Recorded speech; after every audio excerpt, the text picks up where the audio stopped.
నా క్లే మినియేచర్స్ని చాలా బాగా ఎంకరేజ్ చేస్తున్నారు. Thank you so much. మీ అందరూ చాలామంది కేక్స్, చాక్లెట్స్, మినియేచర్ ఫుడ్ గురించి రిక్వెస్ట్ పెట్టారు. సో మీ అందరి కోసం ఇది ఎపిసోడ్ 1 ఆఫ్ మన మినియేచర్ ఫుడ్ సిరీస్. ఈరోజు మనం ఈ లేయర్డ్ కేక్ ఎలా చేయాలో నేర్చేసుకుందాము. అదేవిధంగా కమింగ్ ఎపిసోడ్స్లో మరిన్ని మినియేచర్ ఫుడ్స్ ఎలా చేయాలనేది చూపిస్తాను. సో దీనికి ఒక మ్యాగ్నెట్ కూడా ఫిక్స్ చేశాను. సో ఈరోజు వీడియోలో ఈ షెల్ఫ్ని ఎలా అరేంజ్ చేసుకోవాలి, ఎలాగ తయారు చేసుకోవాలనేది డీటెయిల్డ్గా చూపించబోతున్నాను. ఇది పర్ఫెక్ట్ రిటర్న్ గిఫ్ట్ బర్త్డేస్కి. హలో ఎవ్రీవన్, నా పేరు Ranjitha. Welcome to my channel. మరిన్ని ఇంట్రెస్టింగ్ వీడియోస్ కోసం దయచేసి ఛానల్ని సబ్స్క్రైబ్ చేయండి. సో నేను మొదటిగా ఏం చేస్తున్నానంటే పాలిమర్ క్లే ఈ విధంగా సాఫ్ట్ చేసుకొని రెడీ చేసుకుంటున్నాను అనమాట. చాలామంది కమెంట్స్లో అడుగుతున్నారు పాలిమర్ క్లేనే వాడాలా, ఎయిర్ డ్రై క్లే వాడకూడదా అని చెప్పి. పాలిమర్ క్లే వాడాలి అని రూల్ లేదండి. నేను పాలిమర్ క్లే ఎందుకు వాడతాను అంటే నాకు వర్కింగ్ టైం ఎక్కువ ఉంటుంది. అదేవిధంగా పాలిమర్ క్లేలో మనకి చాలా కలర్స్ కూడా ఆప్షన్స్ ఉంటాయి. ఓన్లీ థింగ్ ఏంటి అంటే పాలిమర్ క్లేకి ఖచ్చితంగా మనము బేక్ అనేది చేయాలి. మెయిన్ చూపించే ప్రతి టెక్నిక్ మీరు ఎయిర్ డ్రై క్లేతో కూడా చేయొచ్చు. ఎయిర్ డ్రై క్లేలో ఇన్ని కలర్స్ అవైలబుల్ ఉండవు. సో మీరు మినియేచర్ అంతా చేసేసుకున్న తర్వాత లాస్ట్లో పెయింట్ వేసుకోవాలి. సో ఇక్కడ చూసినట్లయితే నేను బ్రౌన్ క్లేని సాఫ్ట్ చేసేసుకొని దాని తర్వాత థిన్గా ఇలాగా స్ప్రెడ్ చేసుకొని రోల్ చేసుకున్న తర్వాత ఇలాగా చిన్న సర్కిల్స్ కట్ చేసుకుంటున్నాను. మీరు పెన్ క్యాప్ కానీ లేదా ఏదన్నా చిన్న బాటిల్ క్యాప్తో కానీ మీ సైజ్కి అనుకూలంగా ఈ విధంగా సర్కిల్స్ కట్ చేసేసుకోండి. సో నేను ఇక్కడ రఫ్లీ 3 to 4 సర్కిల్స్ కట్ చేసుకుంటున్నాను అనమాట. సో ఇది మనం లేయర్డ్ కేక్ చేసుకుంటున్నాం కదా, సో దానికోసం నేను ఈ సర్కిల్స్ రెడీ చేసుకున్నాను. అదేవిధంగా వైట్ క్లే కూడా రోల్ చేసేసుకొని అదే సైజులో మళ్ళీ సర్కిల్స్ కట్ చేసుకుంటున్నాను అనమాట. సో మీరు కావాలంటే వేరే ఏ కలర్ కాంబినేషన్ అన్న ట్రై చేయొచ్చు. సో నేను ఇక్కడ ఈ చాక్లెట్ లేదా బ్లాక్ ఫారెస్ట్ టైప్ కేక్ చేద్దామని చెప్పి ఇలాగా బ్రౌన్ అండ్ వైట్ కాంబినేషన్ చూశాను అనమాట. సో ఇక్కడ చూసారు కదా, జస్ట్ థిన్ లేయర్గా రోల్ చేసేసుకొని క్లేని సర్కిల్స్ కట్ చేసుకున్నాను. ఇప్పుడు నేను ఏం చేస్తున్నాను అంటే ఒక బ్రౌన్ సర్కిల్, దానిపైన ఒక వైట్ సర్కిల్, ఈ విధంగా ఆల్టర్నేట్గా లేయర్ చేస్తున్నాను అనమాట. సో మనం కేక్ కట్ చేసినప్పుడు లోపల మనకి ఈ విధంగా లేయర్స్ కనిపిస్తాయి. సో ఇక్కడ చూసారు కదా, సో నీట్గా నేనేమి గ్లూ ఏం వాడట్లేదు, ఎందుకంటే లాస్ట్లో మనం అంతా కవర్ చేస్తాం కాబట్టి ఇది ఇలాగే సెట్ అయిపోతుంది అనమాట. మీకు ఎయిర్ డ్రై క్లే వాడుతున్నారు అంటే మీకు అలా అనిపిస్తే మీరు లాస్ట్లో కలరింగ్ చేసుకోవచ్చు, లేదా మీరు కూడా ఇలాగ 2 డిఫరెంట్ టైప్స్ ఆఫ్ కలర్స్తో కూడా చేసుకోవచ్చు అనమాట. సో ఇక్కడ చూసారు కదా, అన్నీ ఒకసారి జస్ట్ అలా రఫ్గా రోల్ చేసేసుకున్నాను. సో మన బేసిక్ కేక్ లోపల స్పాంజ్ లాంటిది రెడీ అయిపోయింది అనమాట. సో మరీ ప్రెస్ చేయకండి, మరీ రోల్ చేయకండి, ఎందుకంటే మనకు ఆ లేయర్స్ అనేవి కనిపించాలి. అప్పుడే మనకి మినియేచర్ ఆర్ట్ మోర్ రియలిస్టిక్గా కనిపిస్తుంది అనమాట. సో ఇక్కడ మన కేక్ బేస్ రెడీ అయిపోయిన తర్వాత నేను నెక్స్ట్ ఏం చేస్తున్నాను అంటే ఈ కేక్ని కవర్ చేయడానికి మన ఐసింగ్ ఉంటుంది కదా, ఫ్రాస్టింగ్, అది రెడీ చేస్తున్నాను. దానికోసం నేను కొంచెం లిక్విడ్ క్లే తీసుకుంటున్నాను. ఆ లిక్విడ్ క్లే తీసుకొని ఇప్పుడు మనం వాడిన బ్రౌన్ క్లేనే ఈ లిక్విడ్ క్లేలో మిక్స్ చేస్తున్నాను అనమాట. సో అప్పుడు మనకి కొంచెం అది లిక్విడ్ లాగా అవుతుంది. సో ఇక్కడ చూసినట్లయితే నేను ఇది బాగా స్మూత్ టెక్స్చర్డ్ పేస్ట్ లాగా చేసేసేయట్లేదు అనమాట, మామూలు పేస్ట్ లాగా. సో నేను దాన్ని కొంచెం చంకీగానే ఉంచుతున్నాను, అంటే కొంచెం మనకి ఆ టెక్స్చర్ తెలిసేలాగా. సో ఇది ఎందుకు అంటే నేను కేక్ పైన ఫ్రాస్టింగ్ అలాగా టెక్స్చర్డ్గా పెడదాము అని చెప్పి నేను అలా చేస్తున్నాను. మీరు కావాలంటే స్మూత్ పేస్ట్ లాగా కూడా చేసుకోవచ్చు అనమాట. సో ఇక్కడ నేను ఆ లిక్విడ్ క్లేని, మామూలు పాలిమర్ క్లేని ఇలాగ టూత్ పిక్తో రఫ్గా ఇలాగా మిక్స్ చేసుకొని ఇప్పుడు దీన్ని కేక్ ఫోర్స్ రౌండ్గా అన్ని సైడ్స్ తర్వాత టాప్ మీద కూడా అప్లై చేసేసుకుంటున్నాను అనమాట. సో ఈ లిక్విడ్ క్లేని మనం మిక్స్ చేసుకోవడం వల్ల అది కొంచెం మనకి ఇలాగా పేస్ట్ లాగా అవుతుంది అండ్ మనం ఇలాగా స్ప్రెడ్ చేయడానికి అవుతుంది. మీరు కావాలంటే డైరెక్ట్గా నార్మల్ క్లేతో కూడా కవర్ చేసేసి దాని తర్వాత టూత్ బ్రష్తో కానీ టూత్ పిక్తో కానీ ఇలాగ టెక్స్చర్ ఇచ్చుకోవచ్చు అనమాట. సో ఈ లుక్ నాకు బాగా నచ్చుతుంది, అందుకని నేను ఇలాగ చేస్తున్నాను. లిక్విడ్ క్లే లేకపోతే మీరు కంప్లీట్గా ఆప్షనల్, మీరు నార్మల్ క్లేతో కూడా టెక్స్చర్ ఇచ్చుకోవచ్చు అనమాట. సో ఇక్కడ నేను స్లోగా ఈ క్లేని అన్ని సైడ్స్ ఇలాగా ఈ క్లేతో చేసేస్తున్నాను అనమాట. చూసారు కదా, చాలా ఈజీ ప్రాసెస్ అండి. కానీ మనము ఒక ఐడియా పెట్టుకొని చేసాము అంటే మనకి లుక్ అనేది చాలా నియర్ టు రియల్ వస్తుందన్నమాట. సో చూడంగానే ఇది రియల్ కేక్ కాదని అందుకే అర్థమైపోతుంది. కానీ ఎంత న్యాచురల్గా చేయగలిగితే అంత ట్రై చేయొచ్చు. సో ఇక్కడ చూసారు కదా, సో నేను ఇక్కడ చిన్న బేకింగ్ షీట్ని ఈ విధంగా చిన్న పీసెస్గా కట్ చేసి పెట్టుకున్నాను. ఇలా నేను ఎందుకు చేస్తాను అంటే మీనియేచర్స్ కదా, అస్తమానం మూవ్ చేయకుండా మనకి ఈజీగా ఉండడం కోసం ఇప్పుడు నేను ఈ షీట్ని డైరెక్ట్గా బేకింగ్ ట్రే మీద పెట్టి నేను ఓవెన్లో బేక్ చేసేస్తానమాట. సో మనం మళ్ళీ ముట్టక్కర్లేదు, ఎందుకంటే మనం ఇక్కడ లిక్విడ్ క్లే చేసాం కాబట్టి కొంచెం వెట్నెస్ ఉంటుంది. సో మనం చేత్తో టచ్ చేయలేము. అందుకని నేను ఈ విధంగా చిన్న బేకింగ్ షీట్ పేపర్స్ని ఇలాగ చిన్న చిన్న పీసెస్గా కట్ చేసుకొని మీనియేచర్స్ వాడడం కోసం యూస్ చేస్తానన్నమాట. సో ఇక్కడ చూసారు కదా, ఆల్ సైడ్స్ అండ్ టాప్ మీద కూడా నేను ఇలాగా టెక్స్చర్ అనేది చేసేసుకున్నాను అనమాట.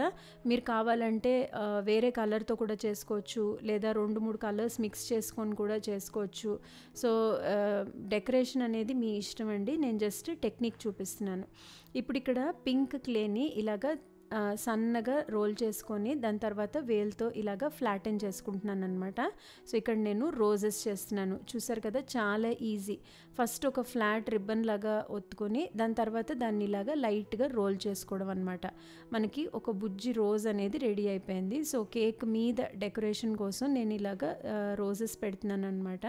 మళ్ళీ చూపిస్తాను, చాలా ఈజీ. పింక్ క్లే తీసుకొని నేనేం చేస్తున్నానంటే ఇలాగ సన్నగా రోల్ చేసుకున్న తర్వాత వాటిని ఇలాగ ఫింగర్తో ఫ్లాట్ చేసుకుంటున్నాను. ఫ్లాట్ చేసుకున్న తర్వాత ఒక సైడ్ నుంచి లైట్గా ఇలాగా రోల్ చేస్తున్నాను అనమాట. చూడండి, లైట్గా ఇలాగ రోల్ చేస్తే మనకి చూడ్డానికి ఒక రోజ్ బడ్ లాగా లుక్ వచ్చేస్తుంది అనమాట. చాలా ఈజీ అండి, దీనికి ఏం మోల్డ్స్ అక్కర్లేదు, ఏమీ అక్కర్లేదు. చేత్తోనే మీరు ఇలాగా బుజ్జి బుజ్జి రోజెస్ అనేవి చేసుకోవచ్చు. క్రియేటివిటీ మీదండి. నేను ఇక్కడ కేక్ మీద రోజెస్ పెట్టాను, మీరు కావాలంటే చిన్న చెరీస్ పెట్టచ్చు, లేదా చాక్లెట్ పీసెస్ లాగా చేసుకుని పెట్టచ్చు. సో మీరు ఎలా కావాలంటే అలా చేయొచ్చు. సో ఇక్కడ నేను సింపుల్గా ఉంటుంది అని చెప్పి, ప్లస్ అదేవిధంగా ఇలాగ ఈజీగా ఫ్లవర్స్ ఎలా చేసుకోవచ్చో చూపించవచ్చు అని చెప్పి నేను ఇలాగ థిన్ స్ట్రిప్స్ చేసుకొని చూడండి ఇలాగ ఫ్లాట్ చేసేసి రోల్ చేసేస్తే మనకి ఒక బుజ్జి రోజ్ అనేది రెడీ అయిపోతుంది అనమాట. సో మరీ టైట్గా రోల్ చేయకండి, కొంచెం లూజ్గా రోల్ చేస్తే మనకి ఆ రోజెస్వి లేయర్స్ అనేవి క్లియర్గా కనిపిస్తాయి అన్నమాట. చూసారు కదా, సో ఇది వెట్గా ఉండడం వల్ల మనం ముట్టుకోలేము, అందుకని నేను ట్వీజర్ వాడి ఇలాగా పెట్టేస్తున్నాను. సో ఇక్కడితో వదిలేసేయచ్చు, మన కేక్ రెడీ అయిపోయింది. కానీ నేను దీన్ని ఇంకొక స్టెప్ ఫార్వర్డ్ తీసుకుని వెళ్ళి ఈ కేక్ని కట్ చేస్తున్నాను అనమాట. సో మనం లోపల ఇంత బాగా లేయర్స్ అనేది తయారు చేసుకున్నాం కాబట్టి మనకు ఆ లేయర్స్ కనిపించడం కోసం అని చెప్పి ఇంకా రియలిస్టిక్గా ఉంటుందని చెప్పి నేను ఒక థిన్ స్లైస్ అనేది కేక్లో కట్ చేస్తున్నాను అనమాట. చూడండి, కేక్ థిన్ స్లైస్ కట్ చేసి ఇలాగా పక్కకు పెడుతున్నాను అనమాట. ఒకవేళ మీరు కనుక ఇలా కేక్ స్లైస్ కట్ చేసుకోకూడదు అని అనుకుంటే మీరు ఫస్ట్లో డైరెక్ట్గా ఒక బ్రౌన్ క్లేని ఇలాగా కేక్ షేప్లో చేసేసుకొని మీరు దానిపైన టెక్స్చర్ ఇచ్చుకోవచ్చు. కానీ నేను ఇలాగ కేక్ స్లైస్ కట్ చేద్దామని డిసైడ్ అయ్యాను, అందుకని నేను ఇలాగ లేయర్స్ ఇచ్చుకున్నాను అనమాట. సో ఇక్కడ ఇది ఒక టూల్ ఉంది నా దగ్గర, లేదు అంటే మీ దగ్గర మామూలు సేఫ్టీ పిన్తో కానీ లేదా టూత్ పిక్తో కానీ ఇలాగా మీరు ఆ కేక్ లోపల అంటే మనకి కేక్ స్పాంజ్ కనిపిస్తుంది కదండి, అలాంటి టెక్స్చర్ మనము ఇచ్చేసుకోవాలన్నమాట. సో లిక్విడ్ క్లే పెట్టేసుకున్నాం కాబట్టి కొంచెం డెలికేట్గా చేసుకోవాలి. సో ఇప్పుడు మనం కేక్ రెడీ చేసేసాం కదా, దాన్ని నేను బేకింగ్కి పెట్టేశాను. ఇప్పుడు ఈ కేక్ని ఈ మిగతా మీనియేచర్ ఐటమ్స్ని అరేంజ్ చేసుకోవడం కోసం నేను బేస్ రెడీ చేసుకుంటున్నాను. సో ఇక్కడ ఒక MDF పీస్ మీద నేను మాడ్ పాడ్జ్ అప్లై చేశాను. ఆల్రెడీ ప్రీవియస్ వీడియోస్లో డీకూపేజ్ అంటే ఏంటి, మాడ్ పాడ్జ్ ఎలాగా చేసుకోవాలి ఇవన్నీ నేను ప్రీవియస్ వీడియోస్లో చెప్పాను. సో ఇక్కడ నేను థిన్ లేయర్ మాడ్ పాడ్జ్ అప్లై చేసేసుకుని దానిపైన నాకు కావాల్సిన ప్యాటర్న్ పేపర్ ఈ విధంగా నీట్గా స్టిక్ చేసేసుకుంటున్నాను అనమాట. సో ఇది చాలా ఈజీ వే అండి మనకి మంచి బ్యాక్గ్రౌండ్ రావడానికి. ఒకవేళ మీకు ఇలాంటి ప్యాటర్న్ పేపర్ లేకపోతే మీరు నార్మల్ యాక్రిలిక్ పెయింట్స్తో ఇలాగ ఏదన్నా డిజైన్ పెయింట్ చేసేసుకోవచ్చు అనమాట. సో నీట్గా అతికించేసుకున్న తర్వాత సైడ్స్ అన్నీ శాండ్ పేపర్ చేసేసిన తర్వాత నేను ఇలా ఒక షెల్ఫ్ కూడా స్టిక్ చేసి రెడీగా పెట్టేసుకున్నాను అనమాట. సో ఇప్పుడు ఇంకొక షెల్ఫ్ అటాచ్ చేయడానికి నేను ఇలాగ ఫోమ్ బోర్డ్ ఏదైతే ఉంటుందో దాన్ని నాకు కావాల్సిన సైజులో కట్ చేసుకొని దాని మీద బ్రౌన్ పెయింట్ వేసుకొని ఇక్కడ స్టిక్ చేసుకుంటున్నాను. ప్రతి స్టెప్ డీటెయిల్డ్గా చూపించట్లేదు, ఎందుకంటే ఆల్రెడీ ప్రీవియస్ ఫ్రిడ్జ్ మ్యాగ్నెట్ వీడియోలో నేను ఈ షెల్ఫ్స్ ఎలా కట్ చేసుకోవాలి, మెటీరియల్స్ ఏంటి అవన్నీ నేను డీటెయిల్డ్గా చెప్పాను అనమాట. సో ఇప్పుడు మనం కేక్ పెడుతున్నాం కదా, సో నేను ప్లాన్ చేసినట్టు అన్నీ బాగా వచ్చాయి, కానీ నేను బ్రౌన్ పెయింట్ వేసేసాను. అండ్ మన కేక్ కూడా బ్రౌన్ కలర్ కదా, సో లుక్ కోసము తర్వాత అది సపరేట్గా కనిపించడం కోసం నేను ఇక్కడ ఒక చిన్న పేపర్ డాయిలీ అనేది తీసుకుని ఇలాగా దానిపైన ఒక నాప్కిన్ లాగా అరేంజ్ చేసుకుంటున్నాను అనమాట. ఇది కంప్లీట్గా ఆప్షనల్, మీరు కావాలంటే జస్ట్ ఒక piece of paper cake base లాగా పెట్టుకోవచ్చు, లేదా మీరు వేరే కలర్ కేక్ చేసి మీకు ఇబ్బంది అనిపించకపోతే మీరు డైరెక్ట్గా కూడా వాడుకోవచ్చు. సో ఇక్కడ నార్మల్ ఫెవికాల్ కానీ లేకపోతే ఏదైనా క్రాఫ్ట్ గ్లూతో నేను ఈ డాయిలీ అనేది అతికించేసుకుంటున్నాను. ఇది జస్ట్ పీస్ ఆఫ్ పేపర్ అనమాట, థిన్ పేపర్. దాని మీద మనం ఇప్పుడు రెడీ చేసుకున్న కేక్ కూడా స్టిక్ చేసేసుకుంటున్నాను అనమాట. పాలిమర్ క్లేని మీరు ఏ మల్టీ సర్ఫేస్ గ్లూతో కూడా స్టిక్ చేయొచ్చు, మీరు కావాలంటే ఫెవిక్విక్ లాంటిది వాడచ్చు. ఈ గ్లూ ఏదైతే నేను వాడుతున్నానో దాని గురించి కూడా నేను డీటెయిల్డ్గా ఇంతకుముందు పెట్టాను అనమాట. సో మనం కట్ చేసుకున్న కేక్ స్లైస్ ఏదైతే ఉందో దాన్ని కూడా అతికించేసాను అనమాట. ఇప్పుడు ఇదే విధంగా ఒక చిన్న చాక్లెట్ బార్ చేశాను, చాలా ఈజీ. అది కూడా జస్ట్ బ్రౌన్ క్లేని ఇలాగా రెక్టాంగిల్గా కట్ చేసి దాని మీద ఇలాగా చాక్లెట్ లాగా మార్కింగ్ చేశాను అనమాట స్కేల్తో. ఇప్పుడు మిగతా మినియేచర్స్ అన్నీ అతికించేసుకుంటున్నాను. సో నేను ఇక్కడ ఒక బుజ్జి టెడ్డీ బేర్ బీడ్ పెట్టాను అనమాట. సో మీరు కావాలంటే థీమ్ ప్రకారం మీకు ఫొటోస్ కానీ వేరే ఏవైనా కూడా పెట్టుకోవచ్చు.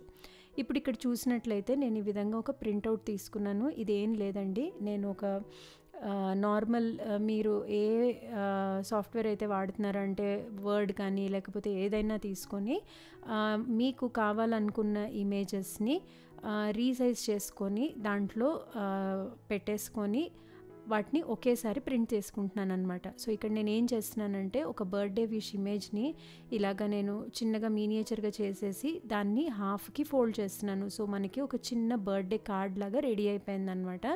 అదేవిధంగా నేను బర్త్డే బ్యానర్ని కూడా గూగుల్లో బర్త్డే బ్యానర్ అని సెర్చ్ చేసి నాకు కావాల్సిన సైజులో దాన్ని అడ్జస్ట్ చేసుకొని ప్రింట్ తీసుకుంటున్నాను అనమాట. సో ప్రింట్స్ తీసుకునేటప్పుడు నేను ఎప్పుడు ఒక్కొక్క పీస్ తీసుకోను. సో ఒకేసారి ఒక 20 బ్యానర్స్ 20 కార్డ్స్ అలా చేసుకుంటాను. సో నాకు ఒక్క షీట్లో మినియేచర్స్ కదా, చాలా ప్రింట్స్ వచ్చేస్తాయి అన్నమాట. సో నెక్స్ట్ టైం నేను ఏదన్నా ప్రాజెక్ట్ చేయాలంటే ప్రతిసారి ప్రింట్ తీసుకోవాల్సిన అవసరం ఉండదు. సో ఇక్కడ చూసారు కదా, ఒక బుజ్జి కార్డ్ లాగా రెడీ చేసేసాను అనమాట. సో ఇప్పుడు ఇక్కడ గ్యాప్స్ కోసం నేను ఏం చేస్తున్నానంటే ఈ విధంగా చిన్న హార్ట్ షేప్ కట్అవుట్స్ లాంటివి ఉన్నాయి. ఇవి బీడ్స్ లాంటివి మనము రెజిన్లో వాటిల్లో కూడా ఫిల్లర్స్ లాగా వాడుతూ ఉంటాము. సో మీరు కావాలంటే పర్ల్ బీడ్స్ పెట్టుకోవచ్చు, లేదా ఏదన్నా జస్ట్ ర్యాండమ్గా కూడా మీరు ఫిల్ చేసుకోవచ్చు. జస్ట్ చూడడానికి అందంగా ఉంటుందని నేను ఇక్కడ నేను ఇలాగా చిన్న చిన్న హార్ట్స్ అనేవి అతికించుకుంటున్నాను.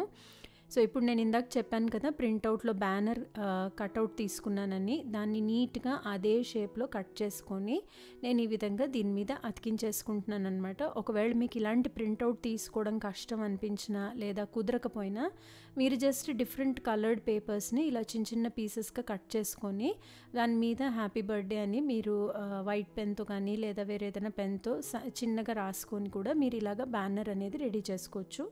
ప్రింట్అవుట్ తీసుకుంటే ఏంటి అంటే మీకు కొంచెం తొందరగా ఈజీగా అయిపోతుంది. ప్లస్ మీరు మల్టిపుల్ ఇప్పుడు రిటర్న్ గిఫ్ట్స్ కోసం కానీ దేనికన్నా ఒకేసారి చాలా నంబర్లో ఇలాంటి గిఫ్ట్స్ చేయాలి అంటే ప్రింట్అవుట్ అనేది మీకు చాలా ఈజీగా అవుతుందన్నమాట. సో ఇప్పుడు లాస్ట్లో నేను ఇక్కడ ఒక మ్యాగ్నెట్ అనేది హాట్ గ్లూతో అతికించేసుకుంటున్నాను అనమాట. దీంతో మన ఫ్రిడ్జ్ మ్యాగ్నెట్ రెడీ అయిపోయింది. చాలా చాలా ఈజీ అండి. మినియేచర్ పాట్ ఎలా చేసుకోవాలి ఇవన్నీ నేను ప్రీవియస్ వీడియోలో చూపించాను. మీకు ఇంకేదన్నా మినియేచర్ ఫుడ్ నేను చేయాలి అని అనుకుంటే ఖచ్చితంగా కామెంట్ సెక్షన్లో పోస్ట్ చేయండి, నేను ట్రై చేస్తాను. సో ఇది మన ఫినిష్డ్ వీడియో అండి. ఎంత బ్యూటిఫుల్గా వచ్చింది కదా. పిల్లలకి ఇలాంటి రిటర్న్ గిఫ్ట్స్ కనుక ఇస్తే వాళ్ళు చాలా ప్రెషియస్గా చూసుకుంటారు, చాలా ఇంట్రెస్టింగ్గా క్యూట్గా కూడా ఉంటుంది. ఒక కేక్, చాక్లెట్, ఒక బర్త్డే కార్డ్, అదేవిధంగా బర్త్డే బ్యానర్. మీరు కావాలంటే దీన్ని ఇంకా కస్టమైజ్ కూడా చేసుకోవచ్చు. సో ఇది ఇవాల్టి సిరీస్ మన fridge magnet with miniature cake. మరిన్ని ఇంట్రెస్టింగ్ ఫుడ్ మినియేచర్స్తో కమింగ్ వీడియోస్లో మీ ముందుకు వచ్చేస్తాను. సో ఇది మన episode 1 of miniature food series. So ఇక్కడ మీకు క్లోజప్ ఇమేజెస్ అనేది చూపిస్తున్నాను. మన కేక్ ఎంత రియలిస్టిక్గా వచ్చిందో. మీకు కూడా ఈ వీడియో నచ్చింది, మీరు కూడా తప్పకుండా ఈ మినియేచర్ ఫుడ్ అనేది ట్రై చేస్తారని అనుకుంటున్నాను. మరిన్ని ఇంట్రెస్టింగ్ వీడియోస్ కోసం please stay tuned. Thank you so much for stopping by. Please నా ఛానల్ని సబ్స్క్రైబ్ చేయండి. మరిన్ని ఇంట్రెస్టింగ్ వీడియోస్తో మళ్ళీ మీ ముందుకు వచ్చేస్తాను. బాయ్.